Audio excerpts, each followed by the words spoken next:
Welcome students, मैं doctor Ashutosh Meena, assistant professor लोक प्रशासन, राजकीय महाविद्यालय आबूरोड से।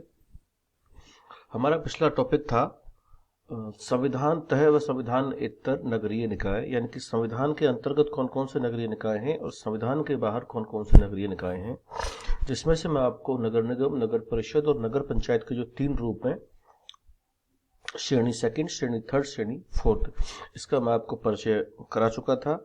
अब आप स्लाइड पर देख रहे हैं संविधान इतर संस्थाएं, संवैधानिक संस्थाएं। 2 प्रकार यहाँ पे देख रहे हो आप, एकल उद्देशीय अभिकरण और छावनी मंडल। तो इसकी सबसे बड़ी विशेषता यह है कि नगर निगम, नगर परिषद, नगर पालिका होने के बावजूद ऐसी क्या आवश्यकता पड़ी कि एकल उद्देशीय अभिकरण भी स्थापित करने होते हैं और छावनी मंडल, इस प्रकार की जो अवधारणाएं हैं, इनको स्थापित करने की आवश्यकता क्यों पड़ी, क्या इन दोनों में अंतर है, इनको संवैधानिक दायरे में क्यों नहीं रखा गया। पहली बात तो ये कि ये संविधान से पहले से ये संस्था कार्यरत हैं। उदाहरण मैं आपको दूं तो एकल उद्देशीय अभिकरण का उदाहरण से आप अच्छी तरह समझ सकते हैं। जैसे दिल्ली में दिल्ली विकास प्राधिकरण, जयपुर में जयपुर विकास प्राधिकरण, आमेर विकास प्राधिकरण, जोधपुर विकास प्राधिकरण, जिसको अपन जेडीए कहते हैं। और छोटे शहरों में जाएंगे तो यूआईटी, अर्बन इंप्रूवमेंट ट्रस्ट, ये एकल उद्देशीय अभिकरण के उदाहरण हैं। नगरीय शासन का ये एक अंतिम प्रकार होता है। जो विद्वान है वो इसको नगरीय शासन कहने की अपेक्षा नगरीय शासन की अन्य इकाइयों का सहायक कहते हैं। एकल उद्देशीय अभिकरण ऐसे संगठनों को कहते हैं जो केवल एक उद्देश्य को पूरा करने के लिए बनाए। नाम से भी क्लियर है, इनको जो शक्तियां प्रदान की जाती हैं उनकी सीमाओं में रहकर ये भी स्वायत्त शासी निकाय होता है, जिसके अपने पृथक आय के स्रोत होते हैं। स्पष्ट एक उद्देश्य को पूरा करने का एक वैधानिक कर्तव्य होता है। ये भी अपने आप में एक व्यक्ति होता है। बस अंतर यह है कि इसमें डेमोक्रेटिकली इलेक्शंस नहीं होते हैं। इसमें ऐसी कोई नगर निगम, नगर पालिका जैसी कोई अवधारणा इसमें नहीं होती है। इसका पूरा मॉडल ब्यूरोक्रेटिक मॉडल होता है। स्थानीय स्वशासन कुछ कार्यों को ठीक प्रकार से नहीं कर पाता है। कुछ विद्वानों का यह विचार है कि आधुनिक जीवन की बढ़ती हुई जटिलताओं में कुछ कार्यकलाप इतने टेक्निकल और जटिल होते हैं कि उनके लिए विशेष उपाय करने आवश्यक होते हैं। उन कार्यों का निष्पादन कुशलता पूर्वक करने के लिए एक अन्य प्रकार के संगठन की आवश्यकता होती है, जिन्हें केवल एक ही उद्देश्य सौंपा जाए।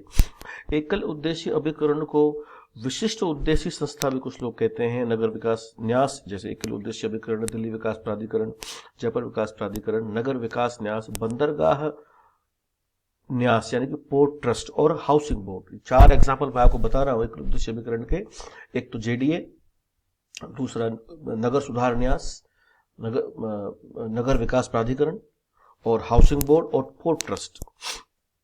नगर निगम और नगर पालिकाएं जो होती हैं वो सफाई का कार्य तो ठीक प्रकार से कर पाती हैं, लेकिन किसी भी नगर का सुनियोजित दृष्टि से उसका प्लान करके किसी शहर को बसाना वो लोग नहीं कर पाते हैं। यानी इंफ्रास्ट्रक्चर डेवलप वो लोग नहीं कर पाते हैं। आप देखना कभी भी जेडीए और यूआईटी का मेन काम होता है नई कॉलोनियों का विकास करना, सड़कें, बिजली, पानी, पार्क, अस्पताल, इस प्रकार से एक बड़ी बड़ी विकसित कॉलोनियों का निर्माण करना। उसमें अब अच्छे रोड होने चाहिए, वहाँ पर पूरी आधुनिक सुविधाएं होनी चाहिए। उसके बाद ये संस्थाएं उसका सेटअप करने के बाद उसको फिर नगर निगम या नगर पालिका क्षेत्र में घोषित कर दिया जाता है और नगर पालिका, नगर निगम फिर उसका देखभाल ढंग से कर लेती है। यानी कि इंफ्रास्ट्रक्चर का डेवलप करना और उसकी देखभाल करना। जब देखभाल की बात आएगी, साफ सफाई, नाली वगैरह साफ करना, कोई नवीन निर्माण नगर निगम और नगर परिषद, नगर पालिकाएं नहीं करती हैं, लेकिन यूआईटी, जेडीए और ये नगर विकास प्राधिकरण ये पूरा इंफ्रास्ट्रक्चर को नए सिरे से डेवलप करते हैं।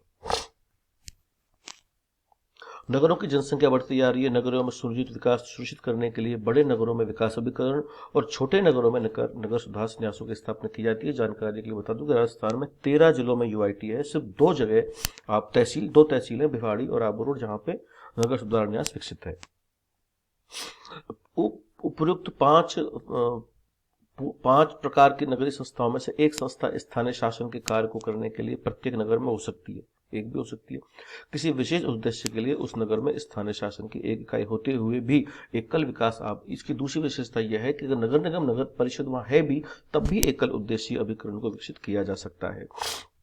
और जिस प्रकार से जो महानगर समुद्र के किनारे हैं, जब बंदरगाह बने हुए हैं, वहाँ की परिस्थितियाँ विभिन्न प्रकार की होती है। वहाँ पर निर्माण करने के लिए कोलकाता, मुंबई, विशाखापत्तनम, चेन्नई, कोचीन जैसे समुद्री बंदरगाह पर स्थानीय समस्याओं का हल करने के लिए, बंदरगाहों पर गोदाम बनवाने के लिए, सफाई करवाने के लिए, आवागमन की सुविधाएं विकसित करने के लिए, तटों को गहरा करवाने के लिए, तटों की देखभाल करने के लिए, जहाज पर माल को उतारने, चढ़ाने और मजदूरों की व्यवस्था करने के लिए, वहाँ पर इसकी विकसित करने के लिए यहाँ पर बंदरगाह ट्रस्ट स्थापित किए गए हैं। बंदरगाह न्यास हिंदी में कहते हैं, इंग्लिश में इसको पोर्ट ट्रस्ट कहते हैं। इन न्यासों के अंदर प्रबंध मंडल में कुछ सदस्य सरकार द्वारा मनोनीत होते हैं, शेष व्यापारियों द्वारा चुने हुए सदस्य होते हैं। ये आंशिक रूप से, इसकी विशेषता अगली और है, आंशिक रूप से निर्वाचित है और आंशिक रूप से ये मनोनीत है। इसी प्रकार से अन्य प्रकार अगला है कि जब नगरीकरण बढ़ता जा रहा है, जनसंख्या का दबाव बढ़ता जा रहा है, आवास की समस्या बढ़ती जा रही है, तो फिर ऐसी कंडीशन में एक सुनियोजित शहर का विकास कैसे हो सकता है। तो यहाँ पर एक अवधारणा सामने आती है, आवासन मंडल, जिसका आप हाउसिंग बोर्ड जिसे अपन कहते हैं। आप जानते हो हाउसिंग बोर्ड गांवों में, शहरों में ये विकसित करता है, शहर मकान विकसित करता है, कॉलोनियां डेवलप करता है। ये शहर के निवासियों को बने गए स्वच्छ व पर्यावरण युक्त मकान करवाता है। इसके जो मेंबर मंडल प्राय सरकार द्वारा मनोनीत होता है, इसका चेयरमैन सरकार द्वारा मनोनीत होता है। आवासीय मंडल यह प्रयत्न करता है कि बड़े बड़े नगरों का व्यवस्थित विकास हो और इस हेतु मकानों का निर्माण, आवासीय भूखंडों की नीलामी, बने बने मकानों की नीलामी, आवासीय योजनाओं का निर्माण हो सके। एक अन्य प्रकार की चीज सामने है टाउनशिप। बड़े औद्योगिक नगरों के स्थानीय प्रशासन के संचालन के लिए और उनकी आवश्यकताओं की पूर्ति के लिए टाउनशिप स्थापित किए जाते हैं। कई प्रकार के होते हैं।